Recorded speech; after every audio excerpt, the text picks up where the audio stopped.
Welcome to Melbourne, where qualifying for the Australian Grand Prix should be getting underway shortly.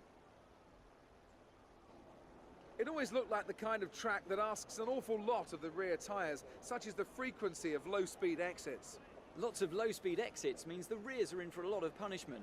It's all too easy to spin them up coming out of a corner too aggressively. It might look great for us as spectators, as we love to see a car driven beyond its limits, but it's not going to result in a great long-run pace.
The grid is all set then for the race tomorrow, but before we go, let's quickly remind ourselves of our top three.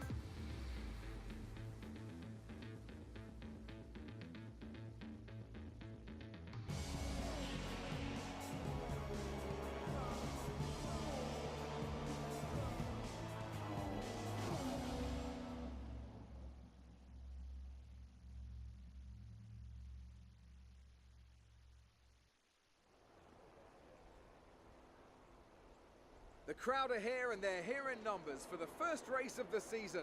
Welcome to the Australian Grand Prix.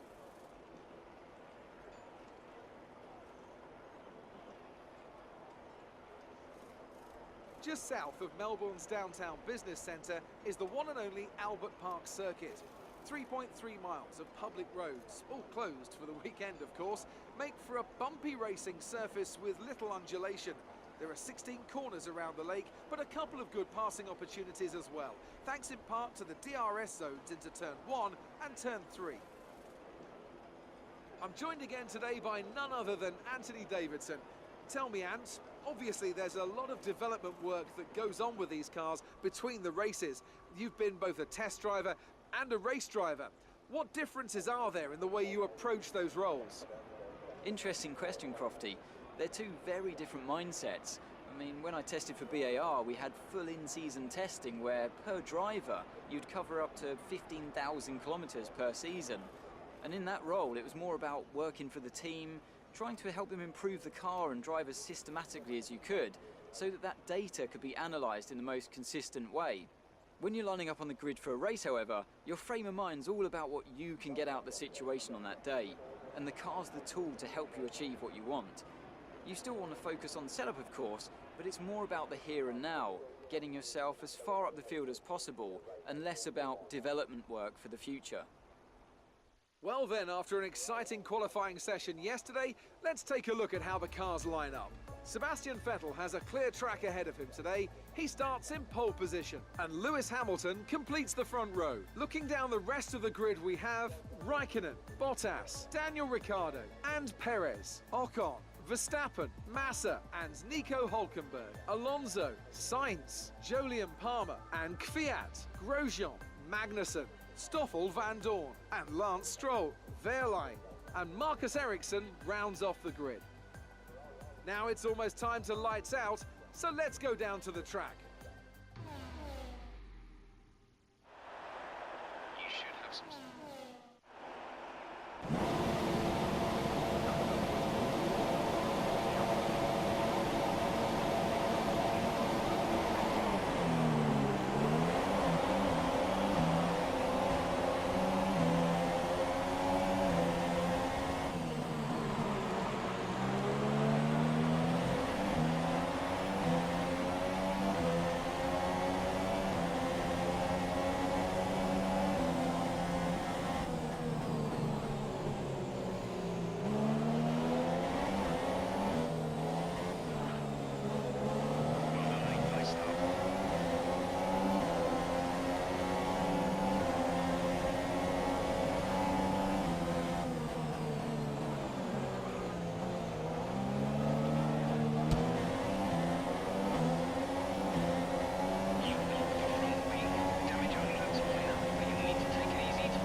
Well, I'm thoroughly exhausted after the excitement of that race, but I'm sure it's nothing compared to our drivers here. They've worked hard to make it up there, and it's great to see them make their way out onto the podium.